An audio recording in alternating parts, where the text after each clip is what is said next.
of Humanity Hub. This is me, Jitika Jha, your Humanity faculty. हमारे platform पे class 12th के लिए humanities की हिंदी मीडियम में क्लासेस स्टार्ट हो चुकी है। हिस्ट्री के चैप्टर 1 की क्लास अभी तक हमने अपलोड कर दिया और आज हिस्ट्री का चैप्टर 2 जिसका नाम है राजा, किसान और नगर, आज इसकी फर्स्ट क्लास है। बेसिकली ये क्लास हमारी 2 पार्ट्स में होंगी और आज हम इस चैप्टर के पार्ट 1 की क्लास आपके लिए लेकर आए हैं। तो आइए अपनी क्लास हम स्टार्ट करते हैं। सबसे पहले अगर हम बात करें इस चैप्टर के बैकग्राउंड की, तो इस चैप्टर को समझने से पहले आप इसका थोड़ा सा बैकग्राउंड समझिए। यहाँ पे आपको थोड़ा सा टाइमलाइन यहाँ पर देखना है इसका। अब जैसे कि यहाँ पे चैप्टर का नाम क्या है, राजा, किसान और नगर। अब भारतीय सभ्यता में या भारतीय महाद्वीप की अगर हम बात करें तो वहां पे राजा महाराजा का जो इतिहास है वो बेसिकली मौर्य वंश से माना जाता है। मतलब ज्यादा डिटेल्ड में या डीप में जो माना जाता है वो मौर्य वंश से माना जाता है, ठीक है, क्योंकि वो भारत का पहला, एक तरीके से कह लीजिए डेमोक्रेसी, भारत का पहला लोकतंत्र उसको कहा जाता है। तो उससे पहले हम थोड़ी सी टाइमलाइन इसकी देखते हैं। हड़प्पा सभ्यता की अगर हम बात करें तो इसका समय काल था 2600 ईसा पूर्व से 1200 ईसा पूर्व। उसके बाद आता है हड़प्पा के बाद वैदिक सभ्यता। वैदिक सभ्यता को बेसिकली 2 पार्ट में बांटा जाता है। एक आता है ऋग्वैदिक सभ्यता या पूर्व वैदिक, ठीक है, और दूसरा आता है उत्तर वैदिक सभ्यता यानी कि ऋग्वेद के बाद का समय का। उसके बाद आता है हर्यंक वंश। अब यहाँ से 544 ईसा पूर्व से भारत में राजवंशों का काल शुरू हो जाता है, लेकिन ये वो राजवंश थे जिन्होंने कुछ ज्यादा लंबे समय तक राज नहीं किया या फिर कह लें इसमें ज्यादा प्रतापी शासक नहीं हुए, ठीक है। हर्यंक वंश के बाद आता है नागवंश, उसके बाद आता है नंद वंश। नंद वंश ही वो वंश था जिसके कारण भारत में मौर्य वंश की नींव पड़ी, ठीक है। और उसके बाद आता है मौर्य वंश, भारत में सबसे लंबे समय तक शासन करने वाला वंश एक तरीके से कहा जाए, या इसे आप कह लें भारत की first democracy of India, Bharat का प्रथम लोकतंत्र। नंद वंश की अगर हम बात करें तो नंद वंश की जो समय काल था वो था 344 से 321 ईसा पूर्व। और उसके बाद इस वंश के संस्थापक की अगर हम बात करें तो इस वंश की स्थापना किसने करी थी, क्योंकि संस्थापक सबसे महत्वपूर्ण होते हैं। संस्थापक इस वंश के थे महापद्मनंद। अब इस वंश के अंतिम शासक जो थे वो थे घनानंद। अब घनानंद की क्या स्टोरी होती है, घनानंद जो था वो बेसिकली बहुत ज्यादा विलासितापूर्ण जीवन जीता था, ठीक है। उसे मतलब राजकाज में उतना मन नहीं लगता था, उसका सारा ध्यान मदिरापान में, दारू पीने में और ऐशो आराम में जाता था। उस समय उसके जो डायनेस्टी थी, उसके डायनेस्टी में एक राजपुरोहित थे, ठीक है, जिनका नाम था चाणक्य, जिसे हम विष्णुगुप्त के नाम से भी जानते हैं, जिसका नाम था चाणक्य। वो इस घनानंद के दरबार के राजपुरोहित हुआ करते थे, ठीक है। अब वहां पर जब बाहरी आक्रमण का टाइम पीरियड था, बाहरी आक्रमण का समय था, तो चाणक्य ने घनानंद को इसके बारे में सूचित किया कि महाराज, हमारे राज्य में बाहरी आक्रमण हो सकता है, उसकी संभावना बढ़ गई, तो कृपया करके आप इस पर ध्यान दीजिए। लेकिन घनानंद ने चाणक्य का अपमान करते हुए, उसे ये कहते हुए उनका तिरस्कार किया कि एक राजपुरोहित का या एक पुरोहित का काम होता है पूजा पाठ करना, धर्म कर्म पे ध्यान देना, ना कि राज्य व्यवस्था के कार्यों में हस्तक्षेप करना। ये कहते हुए उन्होंने चाणक्य का अपमान किया और उनको भरी सभा से उनकी शिखा पकड़कर निकाल दिया। इसी अपमान का बदला लेते हुए चाणक्य ने, विष्णुगुप्त ने एक प्रण लिया कि जब तक वो नंद वंश को उखाड़ कर नहीं फेंकेंगे तब तक वो अपनी शिखा को नहीं बांधेंगे। और यही कारण था, यही बदले की भावना थी, यही प्रतिशोध था जिस कारण से चाणक्य ने एक भारत के सबसे कह लीजिए सबसे कुशल शासक को तैयार किया, ठीक है। घनानंद को चंद्रगुप्त मौर्य द्वारा हटाकर मौर्य साम्राज्य की स्थापना की गई। अब अगर हम बात करें थोड़ा सा हम बैकग्राउंड में जाते हैं वैदिक सभ्यता की, क्योंकि ये चैप्टर जो है ना, ये थोड़ा सा, जहां आप आगे बढ़ेंगे तो आपको थोड़ा सा इतिहास का लिंक होना चाहिए, थोड़ा सा आपको पहले की समझ होनी चाहिए, नहीं तो इस चैप्टर में क्या होगा, आप आगे का पढ़ते जाओगे, पीछे का लिंक आपका हटता जाएगा। वैदिक सभ्यता की अगर हम बात करें तो वैदिक सभ्यता का टाइम पीरियड था 1500 से 600 ईसा पूर्व, ठीक है। अब वैदिक सभ्यता को 2 भाग में बांटा गया है। यहाँ पे ध्यान देना, मैं वैदिक सभ्यता की बात करूं, ऋग्वैदिक सभ्यता या उत्तर वैदिक सभ्यता की बात नहीं कर रही। वैदिक सभ्यता में अगर ऋग्वेद काल की हम बात करते हैं तो उसका टाइम पीरियड था 1500 से 1000 ईसा पूर्व, ठीक है। और उसके बाद उत्तर वैदिक काल की अगर हम बात करें तो उसका टाइम पीरियड था 1000 से 600 ईसा पूर्व। हड़प्पा सभ्यता के बाद वैदिक सभ्यता अस्तित्व में आते हैं। अब वैदिक सभ्यता में आखिर ऐसी क्या खास बात थी, आखिर क्यों वैदिक सभ्यता को एक पर्टिकुलर वैदिक नाम दिया गया, इसके पीछे क्या कारण था? क्या यहाँ पे वेदों की रचना हुई थी, ठीक है, क्या यहाँ पे धर्म कर्म ज्यादा बढ़ गया था, आखिर क्या रीजन था? तो वैदिक सभ्यता बेसिकली आर्यों द्वारा बसाई गई एक सभ्यता थी। अब आर्य ये कौन है, ये सबसे बड़ा क्वेश्चन है कि आर्य कौन थे, ठीक है। ये बेसिकली एक ग्रामीण सभ्यता थी। ऋग्वैदिक सभ्यता की अगर हम बात करें, हड़प्पा सभ्यता जैसा आपकी नगरीय सभ्यता थी, तो उसके विपरीत वैदिक सभ्यता एक ग्रामीण सभ्यता थी और इसका टाइम पीरियड 1500 से 600 ईसा पूर्व निर्धारित किया गया है। अब यहाँ पे बसने वाले जो लोग थे, जो जनजातियां थी, जैसे हड़प्पा सभ्यता की अगर हम बात करें, वहां पे बसने वाली जनजाति अलग थी, मंगोलॉइड, इस तरीके की जनजाति के लोग रहते थे। उसी तरीके से ऋग्वैदिक काल में या वैदिक सभ्यता में जो मुख्य जनजाति थी उन्हें आर्य कहा जाता था। क्या कहा जाता था? आर्य। अब आर्यों की एक पर्टिकुलर भाषा हुआ करती थी, जैसे कि हड़प्पा सभ्यता में उनकी लिपि थी पर्टिकुलर, वो चित्रात्मक हुआ करती थी, जिन्हें अभी तक पढ़ा नहीं गया है। वैसे ही वैदिक सभ्यता में जो आर्य होते थे उनकी भाषा जो थी वो संस्कृत थी और इसे ऋग्वैदिक काल इसलिए कहा गया क्योंकि इसी टाइम पीरियड में, यानी कि 1500 से 600 ईसा पूर्व का वही समय था जब ऋग्वेद की रचना की गई थी, ठीक है। यानी कि ये वो समय था जब ऋग्वेद ग्रंथ की रचना की गई थी। अगर आप वेदों की बात करो तो वेद बेसिकली 4 हैं, ऋग्वेद, यजुर्वेद, सामवेद और अथर्ववेद। अब इसमें से जो ऋग्वेद है वो ऋग्वैदिक काल में उसकी रचना की गई थी और बाकी के जो वेद है, सामवेद, अथर्ववेद और यजुर्वेद, इन तीनों की रचना उत्तर वैदिक काल में की गई थी। अब बात करते हैं हम सम्राट अशोक की। यहाँ पे आता है प्रिंसेप और प्रियदर्शी। आखिर ये प्रिंसेप और प्रियदर्शी है क्या? अब ईस्ट इंडिया कंपनी के अधिकारी जेम्स प्रिंसेप ने 1830 के दशक में ब्राह्मी और खरोष्टी लिपि का अर्थ निकाला था और आरंभिक अभिलेख तथा सिक्के में इन्हीं लिपियों का प्रयोग किया गया था। अब इसको ये इस तरीके से क्वेश्चन आ सकता है कि ब्राह्मी और खरोष्टी लिपि की खोज किसने करी थी? तो इसका आंसर ये होगा कि सन 1830 में ईस्ट इंडिया कंपनी के एक अधिकारी जेम्स प्रिंसेप के द्वारा ब्राह्मी और खरोष्टी लिपि की खोज की गई थी। जेम्स प्रिंसेप ने यह पता लगाया कि अभिलेखों और सिक्कों पर प्रियदर्शी लिखा है। अब ये प्रियदर्शी वर्ड है क्या, इसका क्या मतलब है, ये किसके शासन काल में प्रयोग होता था? प्रियदर्शी अर्थात मनोहर मुखाकृत वाला राजा, यानी कि एक ऐसा राजा जिसकी छवि को देखे हर कोई उसके मनोहर में, उसके रूप में, उसके सौंदर्य में खो जाए, उसका फैन बन जाए। कुछ अभिलेखों में राजा का नाम अशोक भी मिला है क्योंकि बौद्ध ग्रंथों के अनुसार अशोक को सबसे अधिक प्रसिद्ध शासक माना गया है। अब यहाँ पे बात करते हैं अभिलेखों की। तो अभिलेख होते क्या है? अभिलेख बेसिकली वो इंफॉर्मेशन होती है जो राजा चाहता है कि उसकी प्रजा तक, उसके साम्राज्य की हर जनता तक पहुंच सके।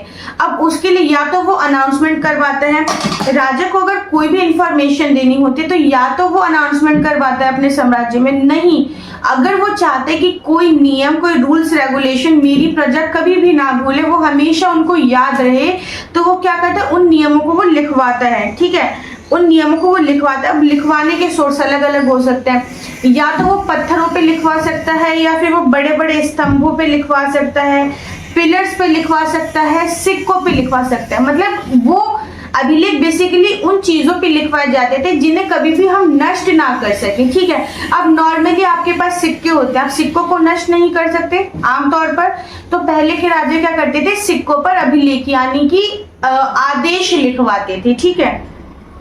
अब अगर हम बौद्ध ग्रंथों की बात करें तो बौद्ध ग्रंथों में अशोक को प्रियदर्शी यानी कि जनता का सबसे अधिक प्रसिद्ध शासक माना गया है। अभिलेख की अगर हम जहां तक बात करें तो अभिलेख प्राचीन काल के शिलालेख यानी कि पत्थरों पर लिखा गया लेख। अब पत्थर दीवारों के ऊपर भी हो सकते हैं, पत्थर नॉर्मल जो रोड पे पड़े होते हैं वो भी हो सकते हैं, पत्थर ओवल शेप के भी हो सकते हैं, पत्थर राउंड शेप के भी हो सकते हैं। बेसिकली पत्थरों पर लिखी गई सूचना शिलालेख कहलाती है। स्तंभ लेख यानी कि स्तंभों पर लिखी गई सूचना, और ताम्रपत्र यानी कि ताम्रपत्र पर लिखी गई सूचना। ये वो स्रोत है इतिहास के जो संस्कृति और समाज के बारे में जानकारी देते हैं। ये ऐतिहासिक स्रोत भाषा, लिपि और रीति रिवाजों के बारे में भी बताते हैं। अभिलेख का इंपॉर्टेंस बेसिकली है क्या? आज जब हमारे पास इतनी सारी बुक्स है, इतने सारे सोर्सेज हैं, इंटरनेट है, तो हम अभिलेख के बारे में क्यों बात करते हैं? तो अभिलेख प्राचीन काल के इतिहास को समझने के लिए बहुत ही महत्वपूर्ण स्रोत है, क्योंकि अभिलेखों से ही पता चलता है कि जिस समय काल का वो अभिलेख था, उस समय काल का राज्य कैसा था, वो कैसे कैसे रूल्स निकलवाता था, वो किस तरीके से अपनी जनता को आदेश देता था, किस तरीके से वो शासन चलाता था। ये सारी चीजें हमें उसके अभिलेखों से पता चलती है। अब प्रारंभिक अगर हम राज्य की बात करें तो 16 महाजनपद, जैसे कि आज भारत में पूरा भारतवर्ष जो है हमारा, अगर आप भारतवर्ष की बात करें तो ये बेसिकली हमारा 28-29 राज्य इनमें बटा हुआ है, ठीक है। लेकिन प्रारंभिक अगर हम इतिहास की बात करें, प्रारंभिक राज्यों की बात करें, तो वहां पे भारतवर्ष एक तरीके से 16 महाजनपद में बटा हुआ था। अब 16 महाजनपद की क्या इंपॉर्टेंस थी? तो 6ठी शताब्दी ईसा में संपूर्ण भारतवर्ष 16 महाजनपदों में विभाजित था। जनपद का अर्थ होता है अर्थात एक ऐसा सरखंड जहां कोई जन, लोग, कुल या जनजाति अपना पांव रखता है अथवा बस जाता है। जनपद बेसिकली वो एरिया होता है जो पर्टिकुलर, जैसे कि अगर हम बात करें मगध जनपद की बात करें, मगध जो कि यूपी बिहार साइड पड़ता है, तो अगर आप इस जनपद की बात करें तो ये वो एरिया जहां पे पर्टिकुलर एरिया में कुछ लोग रहते हैं, कुछ विशेष जाति के, विशेष धर्म के, विशेष प्रजाति के लोग रहते हैं। 6ठी शताब्दी को ना भारतीय इतिहास में बहुत ही ज्यादा महत्वपूर्ण टाइम पीरियड माना जाता है। क्यों? क्योंकि ये वो टाइम पीरियड था जब भारत में नए नए राज्यों का उदय हो रहा था, ठीक है। यहाँ पे लोहे का प्रयोग बढ़ रहा था। जहाँ हड़प्पा सभ्यता में लोग पत्थरों के औजार बनाते थे, तो मौर्य साम्राज्य 6ठी शताब्दी ईसा पूर्व तक आते आते भारतीय इतिहास में लोहे का प्रयोग बढ़ता गया। मोहरे हड़प्पा सभ्यता में भी थी, लेकिन उतनी ज्यादा डेवलप नहीं थी, मतलब रेयर थी। लेकिन इस टाइम पीरियड तक आते आते मोहरों का उपयोग, मुहर और सिक्कों का विकास बढ़ गया। साथ ही बौद्ध और जैन सहित विभिन्न दार्शनिक विचारधाराओं का भी जन्म हुआ। यानी कि वो टाइम पीरियड भी था जहां एक तरफ जनजातियां बढ़ रही थी, जहां एक तरफ महाजनपद का उदय हो रहा था, तो वहीं दूसरी तरफ बौद्ध और जैन धर्म जैसे नए नए संप्रदायों का भी उदय हो रहा था। तो वहीं दूसरी तरफ लोहे का प्रयोग भी बढ़ गया, तो एक तरफ मोहरों का, सिक्कों का प्रयोग बढ़ गया। तो बेसिकली ये जो टाइम पीरियड था ना 6ठी शताब्दी ईसा पूर्व का, ये बेसिकली डेवलपमेंट का, नई नई चीजों के विकास का, उदय का दौर था। महाजनपद की अगर हम बात करें तो महाजनपद लगभग 2500 ईसा पूर्व में ये इंपॉर्टेंट हो गए और इन्हें महाजनपद कहा जाने लगा। ज्यादातर महाजनपद की एक राजधानी होती थी। अब आज आप देखोगे भारतवर्ष में पर्टिकुलर एक राज्य की एक राजधानी है, जैसे बिहार की राजधानी पटना, पंजाब की राजधानी चंडीगढ़। इस तरीके से उस टाइम पे जो महाजनपद होते थे उनकी एक राजधानी होती थी और अधिकांश महाजनपदों पर एक शासन होता था राजा का। अब जैसे आज आप देखोगे जितने भी स्टेट है इंडिया में जैसे स्टेट है, तो हर स्टेट का अपना कैपिटल होता है, ठीक है। हर स्टेट की अपनी एक कैपिटल होती है और साथ ही हर स्टेट का अपना एक सीएम होता है। हर स्टेट का अपना एक सीएम होता है जो कि उस टाइम पर राजा होता था। अब यहाँ पे ध्यान देने वाली बात यह है कि अगर आप ध्यान से नोटिस करोगे तो आपको पता चलेगा कि पहली का स्ट्रक्चर महाजनपदों का और आज का स्टेट का स्ट्रक्चर ये दोनों सेम था। क्यों? क्योंकि पहले राजा होते थे, आज मुख्यमंत्री होते हैं। पहले आज राजधानियां हैं, तो उस टाइम पे भी राजधानियां ही होती थी। प्रत्येक महाजनपद की राजधानी की सुरक्षा हेतु किलेबंदी की गई थी। अब आज के डेट में आपको अपने स्टेट की अगर सुरक्षा करनी है, आपने सुना होगा ना, Maharashtra police, Bihar police, west Bengal police, Delhi police, ठीक है, पंजाब पुलिस, कलकत्ता पुलिस, इस तरीके से आपने सुना होगा। तो क्यों? क्योंकि आज हमें अपने राज्य की सुरक्षा करनी होती है, तो इसलिए आज हमने एक पुलिस वर्ग का निर्माण करा है, ठीक है। लेकिन पहले के समय में सुरक्षा की जरूरत देखो पहले भी होती थी, आज भी होती है, लेकिन फर्क सिर्फ इतना है कि पहले लोग अपने राज्य की सुरक्षा करने के लिए वहां पे किलेबंदी करवाते थे, यानी कि राज्य के चारों ओर सैनिकों की एक टुकड़ी तैनात रहती थी। लेकिन आज भी सेम वही स्ट्रक्चर है, बस फर्क ये है कि आज जो है सैनिक ना होके आज पुलिस होती है। बौद्ध और जैन ग्रंथों में महाजनपद नाम से 16 राज्यों का उल्लेख मिलता है। अब यहाँ पे आप देखोगे कि यहाँ पे एक तरफ 16 महाजनपद है, तो बौद्ध और जैन ग्रंथों में भी इन्हें 16 राज्यों के नाम से इंपॉर्टेंस कह लो या इनके बारे में बताया गया है। परंतु सभी ग्रंथों में महाजनपदों के नाम की सूची एक समान नहीं है। लेकिन अब चाहे बौद्ध ग्रंथ हो, चाहे जैन ग्रंथ हो या और भी ऐतिहासिक ग्रंथ हो, सब में 16 महाजनपदों के नाम की सूची एक जैसी नहीं दी गई, ठीक है, सब में अलग अलग दी गई है। अब महाजनपद क्योंकि है तो बहुत सारे, टोटल 16 महाजनपद है, लेकिन सबसे ज्यादा इंपॉर्टेंट महाजनपद कौन सा है? सबसे ज्यादा इंपॉर्टेंट अगर हम महाजनपद की बात करें तो वो कुछ इस प्रकार है: वज्जी, मगध, कौशल, कुरु, पांचाल, गांधार, अवंती। ये वो 7 सबसे महत्वपूर्ण महाजनपद है जिन्होंने भारतीय इतिहास में पूरे भारतवर्ष में सबसे ज्यादा महत्वपूर्ण भूमिका निभाई थी। कहने को तो 16 महाजनपद है, लेकिन ये 7 महाजनपद जो है सबसे इंपॉर्टेंट माने जाते हैं। और आज हम इन 16 महाजनपदों में से एक के बारे में बात कर रहे हैं जिसका नाम है मगध। मगध की जहां तक हम बात करते हैं तो मगध वर्तमान में आधुनिक बिहार में पड़ता है, ठीक है। 6ठी से 4ठी शताब्दी ईसा पूर्व में मगध सबसे शक्तिशाली महाजनपद बन गया था। टोटल 16 महाजनपद थे, 16 में से 7 महाजनपद इंपॉर्टेंट थे, और उन 7 में से भी जो सबसे ज्यादा जिसे हम वेरी वेरी इंपॉर्टेंट कहते हैं वो था मगध। आखिर मगध में ऐसी क्या बात थी? सबसे पहले आप मगध की लोकेशन देखो तो जो ये बिहार वाला रीजन पड़ता है, उत्तर पूर्वी वाला एरिया, यहाँ पे मगध की लोकेशन है। और इसकी सबसे खास बात जो ये है कि यहाँ पे ना गंगा नदी इधर से प्रवाहित होते हुए पूरे इस राज्य को सिंचित करते हुए, यानी कि इस राज्य से बहते हुए जाती है। अब कोई भी राज्य तभी डेवलप होता है जब वहां पे फसलें अच्छी हो, वहां पे व्यापार अच्छा हो, वहां पे खेती अच्छी हो, वहां पे प्राकृतिक संसाधन अच्छे हो। और ये सारी चीजें कब उपलब्ध होती है? जब वहां पर प्राकृतिक संसाधन कह लो या नदियों का वास अच्छे से होता है। अब यहाँ पे इस राज्य को सिंचित करने वाली जो मुख्य नदी थी गंगा नदी, वो इस राज्य से होते हुए बंगाल की खाड़ी तक जाती थी। तो ये एक सबसे मेन रीजन था जिसने मगध को सबसे ज्यादा इंपॉर्टेंट बनने में महत्वपूर्ण भूमिका निभाई। आधुनिक इतिहासकार इसके कई कारण बताते हैं कि क्यों मगध इंपॉर्टेंट हुआ।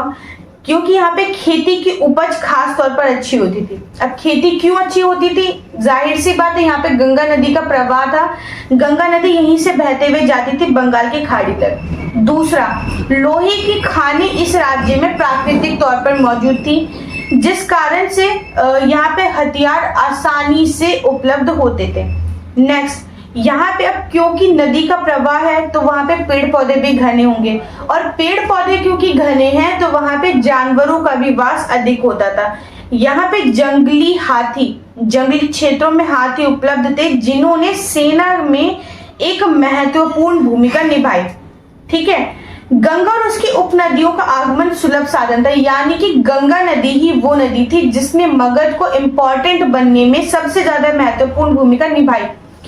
लेकिन आरंभिक बौद्ध और जैन लेखकों में मगध की महत्वता का कारण विभिन्न शासकों को बताया गया। अब यहाँ पे अगर आप मगध की बात करोगे तो बौद्ध और जैन ग्रंथ बताते हैं कि मगध इसलिए इतना ज्यादा इंपॉर्टेंट हुआ क्योंकि वहां पे कुशल शासक आए।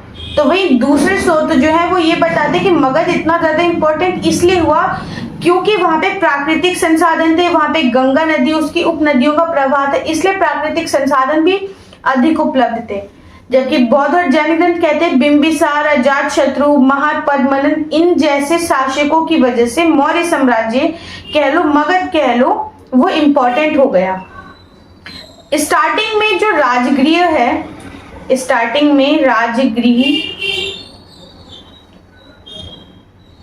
आधुनिक बिहार के राजगीर का प्राकृत नाम मगध की राजधानी थी। ठीक है, आज जैसे बिहार की राजधानी आप देखते हो पटना है, तो उस टाइम पे मगध की राजधानी कौन सी थी? राजगीर। और 4वीं शताब्दी में पाटलिपुत्र को इसकी राजधानी बनाया गया और यही पाटलिपुत्र आज की डेट में पटना के नाम से जाना जाता है। यही पाटलिपुत्र आज के डेट में किस नाम से जाना जाता है? पटना के नाम से। अब मगध के विकास के साथ साथ मौर्य साम्राज्य का भी उदय हुआ और मौर्य साम्राज्य के संस्थापक बने चंद्रगुप्त मौर्य। ये वही व्यक्ति थे जिन्हें की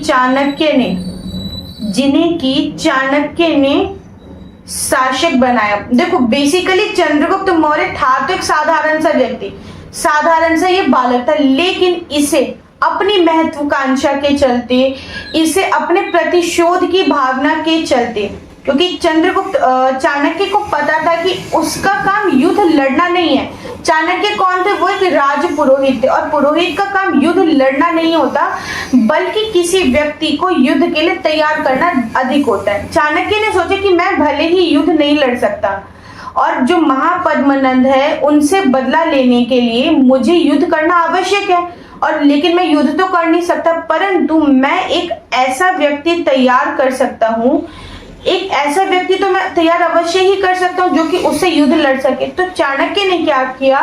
चंद्रगुप्त मौर्य नाम के एक साधारण से बालक को युद्ध प्रशिक्षण देना शुरू किया ताकि वो आगे जाके उस नंद वंश के शासन को उखाड़ फेंक सके। मौर्य साम्राज्य की स्थापना चंद्रगुप्त मौर्य द्वारा चाणक्य की सहायता से 300 ईसा पूर्व में की गई।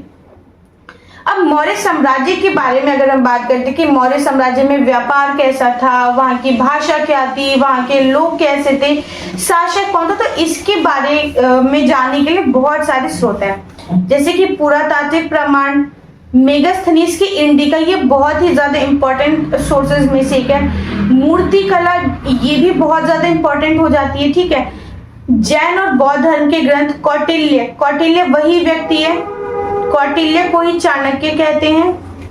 ठीक है, और चाणक्य को ही विष्णुगुप्त कहते हैं। कौटिल्य, चाणक्य, विष्णुगुप्त, ये एक ही व्यक्ति है, इसको लेके आपको कंफ्यूज नहीं होना है। राजदूतों द्वारा लिखा गया इतिहास, पत्थरों पर उत्कीर्ण अभिलेख, ये कुछ सोर्सेज है जो मगध साम्राज्य, खासकर मौर्य साम्राज्य के बारे में जानकारी प्रदान करने के लिए सबसे ज्यादा इंपॉर्टेंट माने जाते हैं। अब बात करते हैं अशोक की, तो अशोक वो पहला ऐसा सम्राट था। वैसे तो मौर्य साम्राज्य की स्थापना चंद्रगुप्त मौर्य ने की, उसके बाद आता है बिंदुसार आता है, उसके बाद आता है अशोक। तो बेसिकली अशोक जो था वो चंद्रगुप्त मौर्य का पोता था, लेकिन अशोक ऐसा सम्राट था जिसने अपने अधिकारियों और प्रजा के लिए संदेश पत्थरों और पॉलिश किए हुए स्तंभों पर लिखवाए।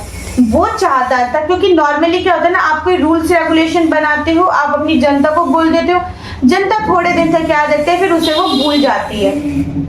ठीक है, लेकिन अशोक ने क्या किया? अशोक करता था वो अपने इंफॉर्मेशन, अपने शासन को या अपने रूल्स रेगुलेशन को स्तंभों पर, दीवारों पर लिखवा देता था, जिससे कि अमिट हो सके, यानी कि कभी भी अमिट ना सके और जनता को लाइफ टाइम याद रहे। अशोक ने अभिलेखों के माध्यम से धम्म का प्रचार किया। अब धम्म क्या है? यहाँ पे धम्म का मतलब क्या धर्म से है, ये कुछ अलग मतलब है, हम ये भी जानते हैं। धम्म का अर्थ होता है वो शब्द जो बौद्ध धर्म और अन्य भारतीय दर्शनों में प्रयोग किया जाता है। इसका अर्थ है धर्म, न्याय, नैतिकता, सत्य, प्राकृतिक नियम। बौद्ध धर्म में धर्म का अर्थ बुद्ध की शिक्षाएं जो लोगों को दुख से मुक्ति और आत्म साक्षात्कार की ओर ले जाती है। धम्म के मुख्य सिद्धांत 4 आर्य सत्य, अष्टांगिक मार्ग जो लोगों को नैतिकता, आत्म साक्षात्कार, सामाजिक जिम्मेदारी की ओर ले जाती है। तो धम्म बेसिकली बौद्ध धर्म की ही एक ब्रांच है।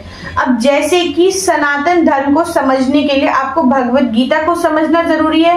भगवत गीता में जो नियम्स लिखे गए हैं, जो श्री कृष्ण ने उसमें नियम बताए हैं, जो शिक्षा दी, अगर हम उसे समझ लेते हैं तो हम भगवत गीता को, सनातन धर्म को समझ जाते हैं। वैसे ही अगर आप धम्म को समझ लें तो आप बौद्ध धर्म को समझ पाएंगे। ठीक है, तो ये थी मौर्य साम्राज्य के बारे में स्टार्टिंग जानकारी कि मौर्य साम्राज्य का उदय कैसे हुआ, किसकी सहायता से इस साम्राज्य का उदय हुआ, ठीक है, किसने इसकी स्थापना करी इत्यादि। आई होप आपको ये क्लास अच्छी लगी होगी। अगर आपको ये क्लास अच्छी लगी तो आप इस वीडियो को लाइक जरूर करें और इस चैनल को सब्सक्राइब करना ना भूलें, ताकि आने वाले क्लास की अपडेट स्पेशली पार्ट 2, अब ये चैप्टर हमारा फिनिश नहीं हुआ है, ठीक है, इस चैप्टर के पार्ट 2 की वीडियो आप तक जरूर पहुंच जाएगी, ठीक है। Thank you so much and do like and subscribe our channel.